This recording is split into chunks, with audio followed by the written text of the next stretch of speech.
All right, let's talk about one of history's most significant and yet completely silent figures, Saint Joseph. I mean, his role in one of the most famous stories ever told is absolutely foundational. But get this, not a single word he ever said was written down. So let's just jump right into that central paradox. As you can see, the Gospels don't record a single word from him. Think about that for a second. You have a story filled with angels making these grand announcements, prophets speaking, and one of the main protectors says nothing. But his actions, man, they speak volumes. And that really brings us to the core question of this whole explainer, doesn't it? How did a silent man end up changing the course of history? This isn't just some historical fun fact. It's about digging into how quiet strength and just getting things done can have a massive, world-changing impact. To even start to answer that, we've got to look at who Joseph was before we get to what he did. See, his being chosen for this unbelievable mission was no accident. It was, you could say, a matter of divine design. The scriptures actually use a really specific label for him, a just man.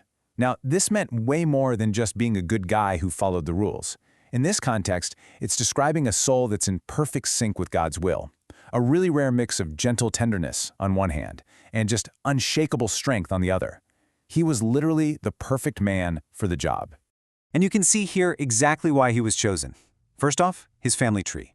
As a descendant of King David, Joseph was the legal link to all those messianic prophecies. But it was more than that. It was his character. That perfect combination of strength and care needed to protect both Mary and Jesus. He's even been called the shadow of the Father, which is just a beautiful way of saying he was the living, breathing reflection of God's own fatherly love and protection right here on earth. So we know who this just man was, but how did he act? Well, Joseph's story isn't told through speeches. It unfolds through a series of 4 really critical dreams, and each one demanded immediate, life-changing action. And here's the incredible part, his response. There's no record of him arguing or second-guessing or even hesitating. An angel tells him to take Mary as his wife. Even though the situation was completely confusing, he just does it. He's warned in another dream to flee to Egypt, so he drops everything, his home, his business, his whole life overnight. He's told to come back, he comes back. He's told to move again to avoid a new threat, he moves. 4 dreams, 4 instant actions.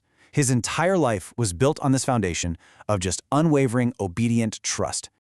Now, for all that action, the Gospels actually leave a lot of the personal details out, and that's led to a really fascinating debate among historians.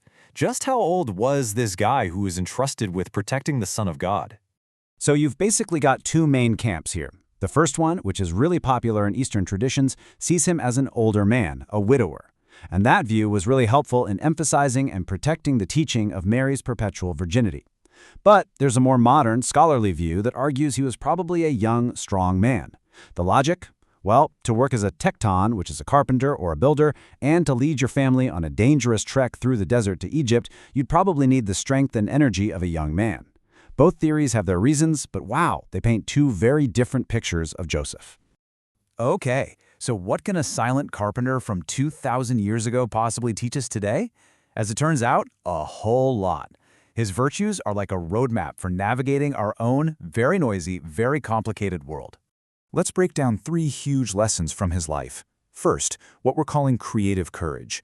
Joseph didn't sit around waiting for things to be perfect. He was in a crisis, he found a stable. He was a refugee, he made a life. He solved problems.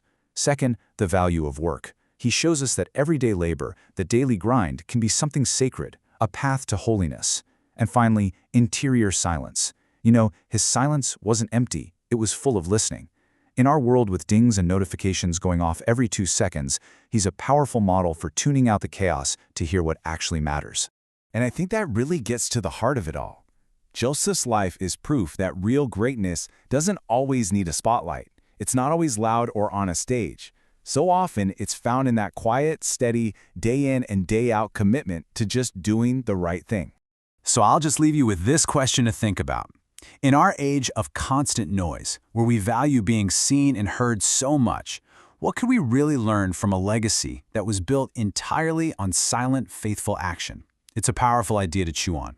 Thanks for joining me.